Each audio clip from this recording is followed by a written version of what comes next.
Up until around a year ago, I used Airbnb quite regularly, but not anymore. Not since that night with Adrien. I know it isn't the platform's fault, and I'm not for 1 minute saying that it is, but I don't know. All I can say is that after what happened, I wouldn't feel comfortable taking a room with them. You see, Adrien Muller was my friend, or at least, one of them was. Up until that night, I'd have thought nothing of checking into an Airbnb. I travel a lot for work, so I've used them all over the country. For me, it was often the easiest option, cheaper than most hotels, and more often than not a little homelier. If you stay in enough hotel rooms with the same repetitive layout and the same nondescript features, you'll soon come to appreciate places that have a bit more character. Sure, it isn't as good as it was in the beginning, especially now that big groups and organizations have started renting places out, taking away the owner/renter element and the personal touches a little, but if you take the time to look, you can usually find 1 or 2 gems on there, or at least you could. Nowadays, I wouldn't recommend it. The thing with Adrien was weird for all sorts of reasons. Firstly, she was arriving late at night, which as a solo female traveller was never something she enjoyed.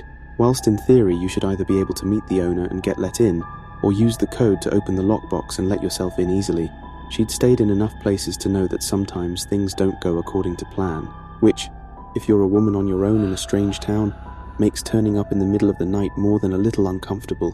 It was for that reason that whenever Adrien went to a new place, some Airbnb she hadn't stayed in before, she would ask me to make sure I was available, and would keep me on the end of the phone messaging and photographing as she went along until she was safely inside the house with the doors locked.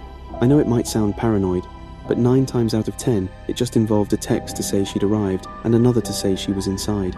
It was no great hassle, and I was more than happy to do it for her. Unfortunately, whilst it was fine 9 times out of 10, that last time the other one showed up, it had started with the lockbox. Whilst the box was there, and the key was clearly still inside, the combination the owner had given to open the thing was clearly incorrect, having tried it 3 times without any luck. She messaged me to say that if she couldn't get in touch with the owner, she was going to get a hotel. I told her to keep me informed and put my phone nearby in case she needed to call me. Around 10 minutes later, I got a second message to say that she had sorted the code and was now inside. Something about the code being reversed in the message she'd been sent. At that point, I assumed everything was hunky-dory and expected that to be the last I heard from her. Around 20 minutes later, however, I received not a text, but a call. When I answered the phone, it was clear in seconds that something was wrong. Adrien sounded panicked, firing the words in quick staccato rhythms so they fell from her lips in tangled, jumbled masses. For the first minute or so, I couldn't make head nor tail of what she was talking about. Eventually, though she realized this, and pausing for a moment, took a deep breath and steadied herself.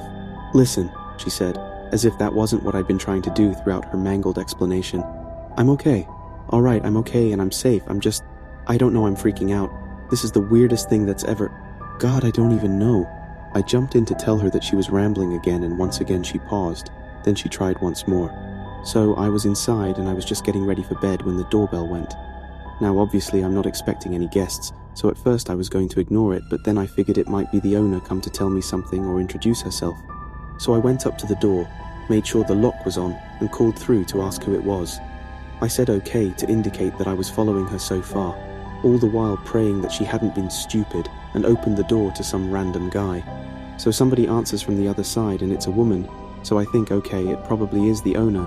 But then she says, no, she's here to stay because this is the Airbnb she booked for the night.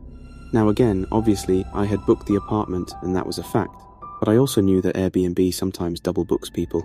She clearly wasn't booked for this apartment, but if she showed me her reservation, I might be able to help her find where she was supposed to be. Still, you know me, always suspicious, so before I opened the door, I pulled back the net curtain at the side window to get a look at her, and here she stopped, as if she had somehow reached a cliff edge in her sentence and didn't want to jump off it. "And," I encouraged, trying to get her to finish the sentence. "And," she began, "it was me standing outside, my face, my coat, my body, everything. It was me." Honestly, my legs went to jelly. Hearing those words, mine did something similar. "Wait," I said cautiously. "You're saying what? It was like a mirror or a reflection or something." "No, there was a flesh and blood person standing at the door, ringing the bell, and it was me. When I asked who she was, she gave my name, Adrien Muller. Her voice was different, a different twang to the accent, but other than that she was identical. She literally could have been me." She held up her phone. and she had the exact same booking. I was stunned.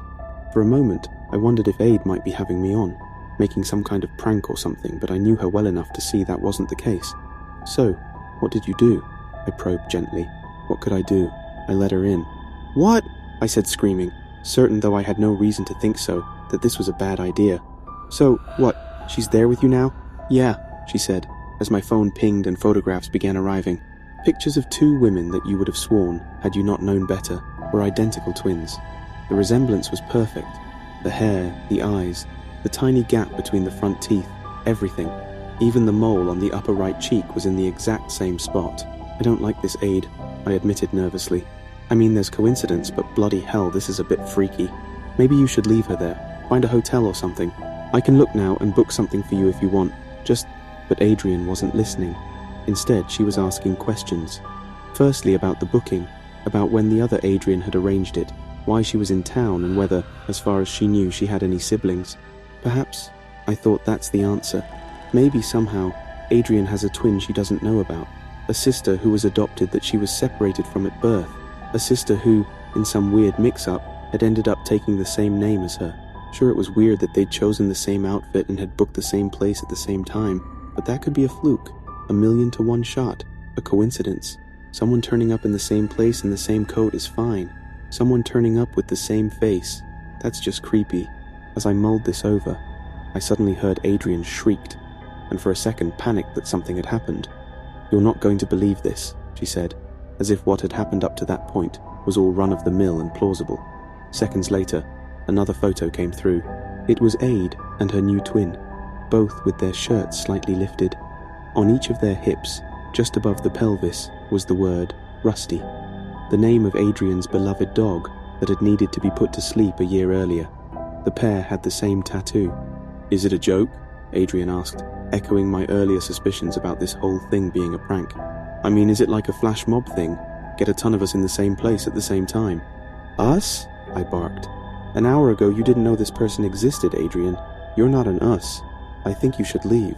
At this, Adrien said that she had to go, that she wanted to call the owner and find how they had ended up double booked.